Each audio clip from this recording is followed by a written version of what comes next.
сайёҳон ба шаҳри Хуҷанд ташриф оварда ба меҳмондорӣ ба ҷойҳои зебои таърихию фарҳангӣ ва истироҳатӣ баҳои баланд мегузоранд.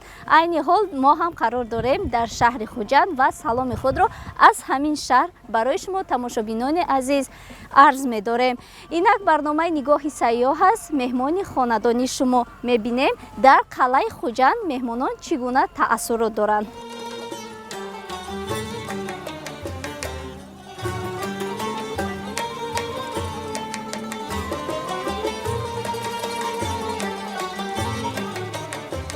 шаҳри Хуҷанд яке аз гӯшаҳои зебоманзари Тоҷикистони беҳиштосо ба ҳисоб рафта, бо иқлим, манзараву маконҳои ҷолиби сайёҳӣ, ёдгориҳои тарихӣ ва мардуми бофарҳангу меҳмоннавоз чандин сайёҳонро ба худ ҷалб намудааст.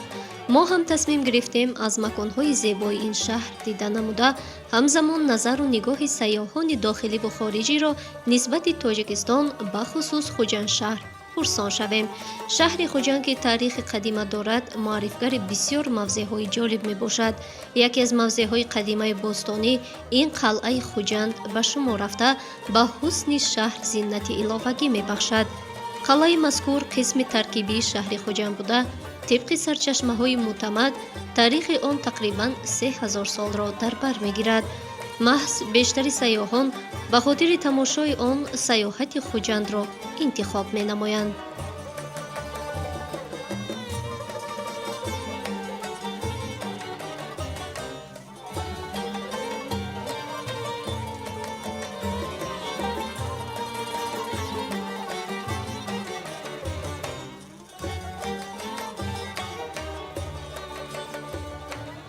Oh, I love the trees here.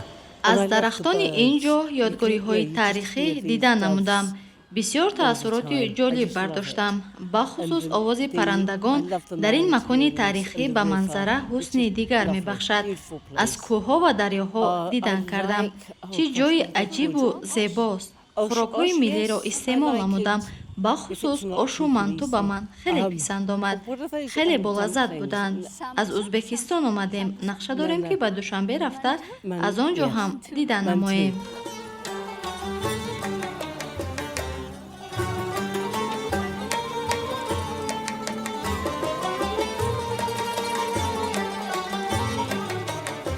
қалъаи Хуҷанд дар тӯли садсолаҳо ҳамчун рамзи мардонагиву диловарӣ ва хештаншиносиву ватандӯстии тоҷикон ном бароварда, дар ҳифзи озодӣ ва ҳаёти осоиштаи мардуми ин қаламрав ҳамчун истеҳкоми боэътимод нақши муассир бозидааст.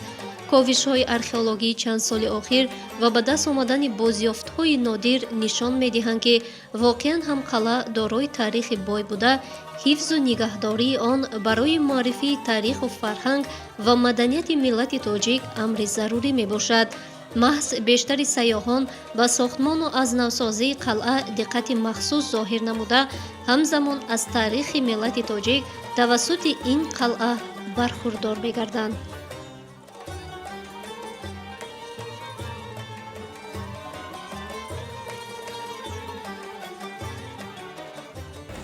سلام و عرض ادب. داوود قدوسی هستم از ایران، از شهر بوشهر. برای دیدن شهر زیبای خوجند اومدم و در حال تماشای این بناهای خیلی زیبام. بسیار کار شده و زیبا هستن این بناها و از دیدنشون واقعا به وجد اومدم. این قلعه یکی از ارگ خوجند، یکی از بناهای خیلی معروف تاجیکستانه که من برای دیدنش اومدم و تا مقدار خیلی زیادی می‌بینم بازسازی شده و مقدارش هم مونده که باید برم ببینم.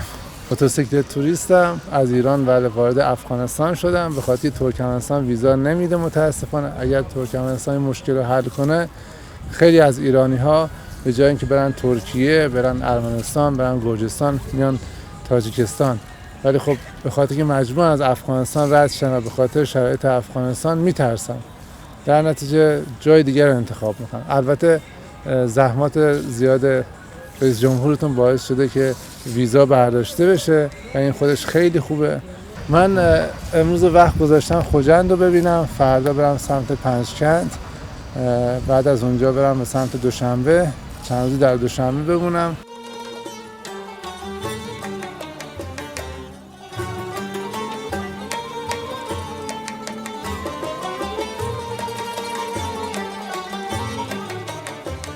ҳудуди қалъаи хуҷанд 6-3 гектарро дар бар гирифта, аз рӯи маълумотҳои тарихӣ қалъа 7 дарвоза дошту он зиёда аз 20 гектарро доро будааст.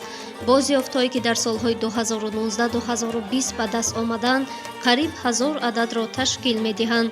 бештари меҳмонону сайёҳон ба баландии қалъа баромада акс мегиранду аз он ҷо шаҳри хуҷандро тамошо мекунанд.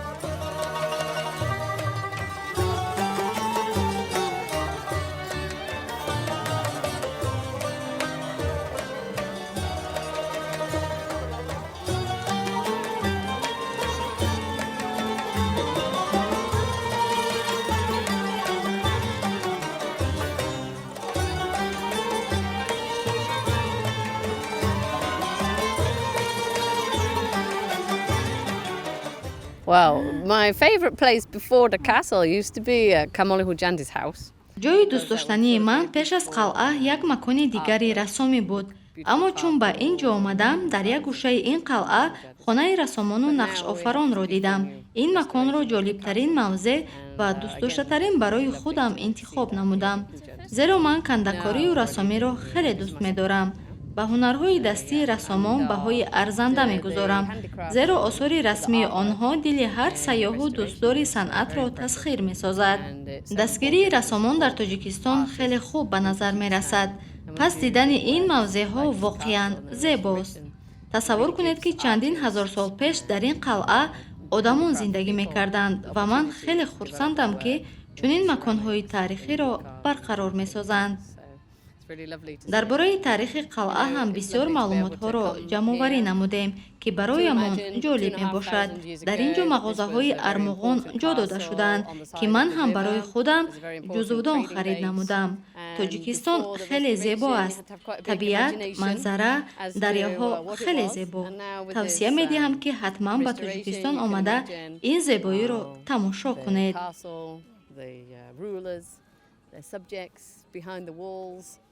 Hiding out from the battings.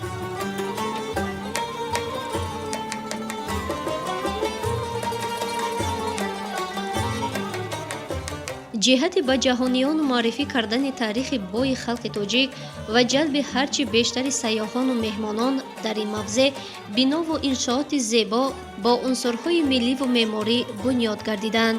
дар ин ҷо тамоми меъёрҳои сохтмон ба назар гирифта шуда ба талаботи қалъадорӣ равона гардидааст.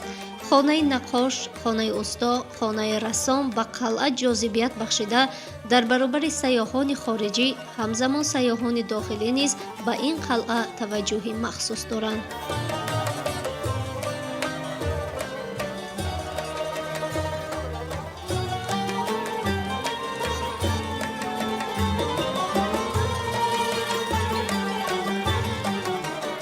ташриф овардем ба қалъаи хуҷанд. хеле тасаввурот зиёд кардем, ана тамошо кардем ҷойҳои қалъаи хуҷанда, осорхонаҳошро тамошо кардем.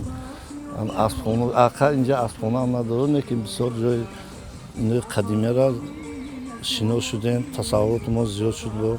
худи ҳамин қалъаи хуҷанда мо якум маротиба яъне дар инҷа ташриф овардем. бениҳоят ҳиссиёти ҳаяҷон.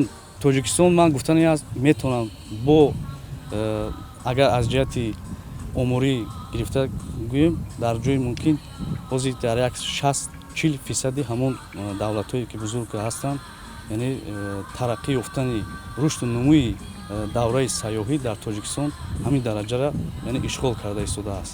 чӣ хеле ки мо намедонем, шаҳрвандон дар оилаи нӯдон ҳар рӯз ба ҳамагон маълум аст, шаҳрвандони хориҷӣ омада инҷа худашон ҳар рӯз яъне таъссурот бурда дар давлатҳои худашон ҳамин Тоҷикистона ҷои тарихишона муаррифӣ карда истодаанд.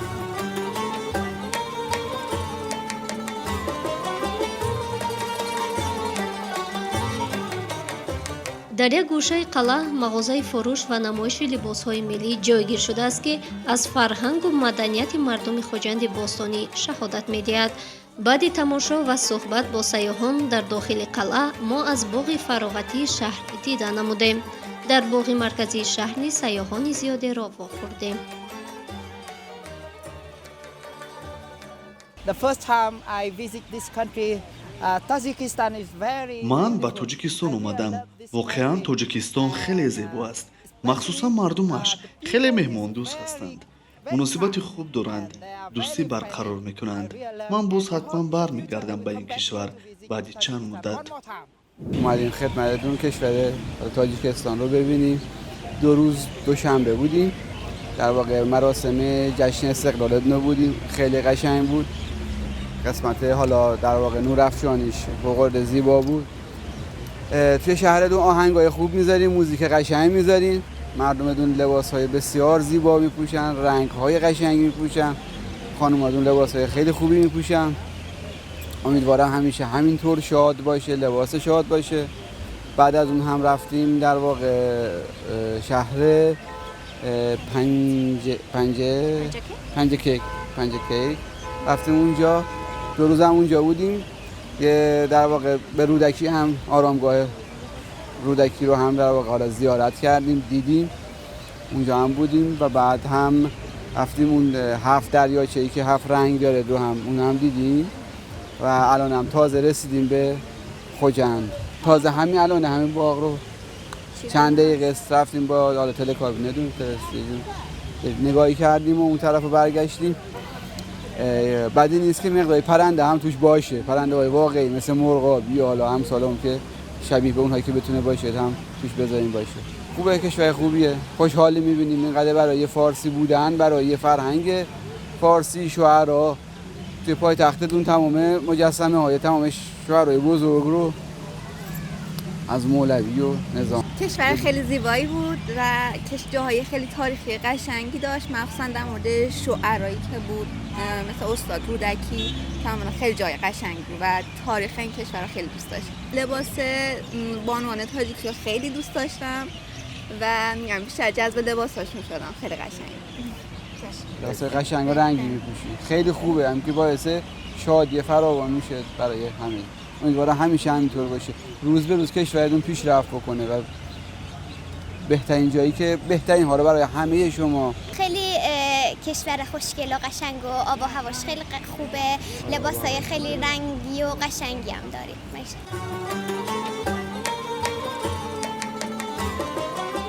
بله، شهر خوجند با باد و هوای صاف و منظره‌های زیبا و عجیب دل نه تنها ما را بلکه جهانیان را تسخیر نمود که هر یک آنها از مهمان نوازی و مهمان دوستی ساکنان حرف می زدند.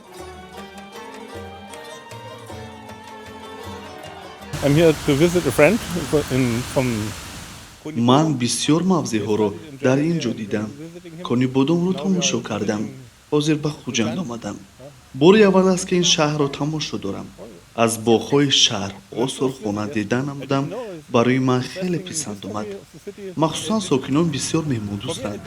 با ما مناسبت خوب میکنند. مکانی خیلی زیبا میباشد. من خرسندم که به اینجا آمدم.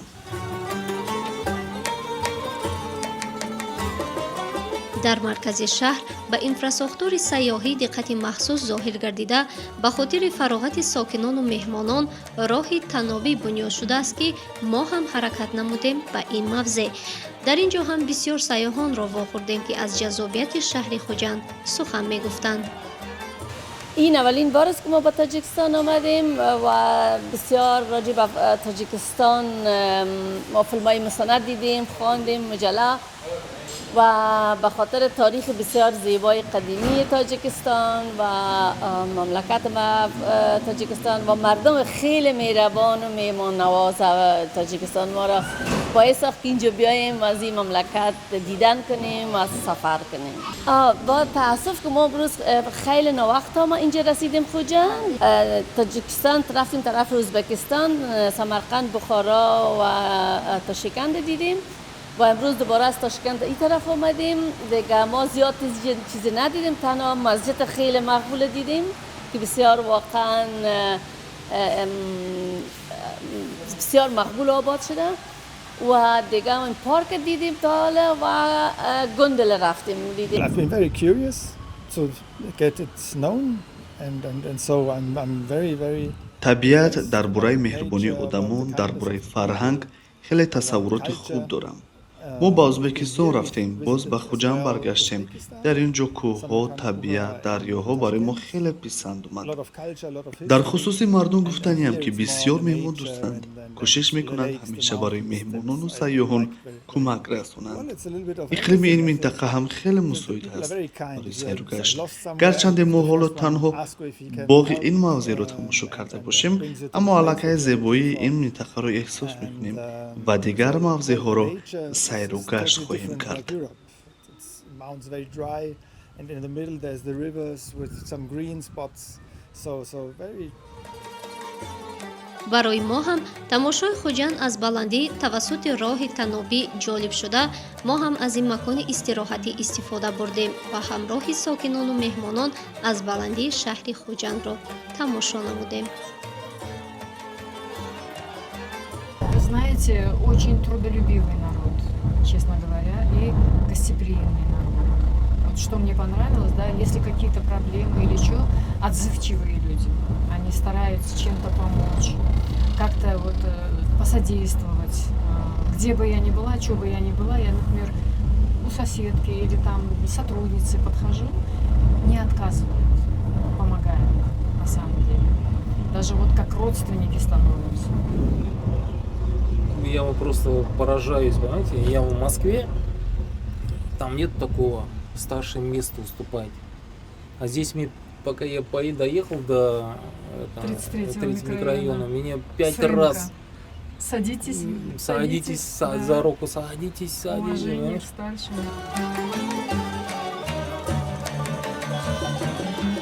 воқеан тамошои шаҳри хуҷанди бостонӣ аз ҳамин баландӣ тавассути роҳи танобӣ хеле ҷолиб будааст.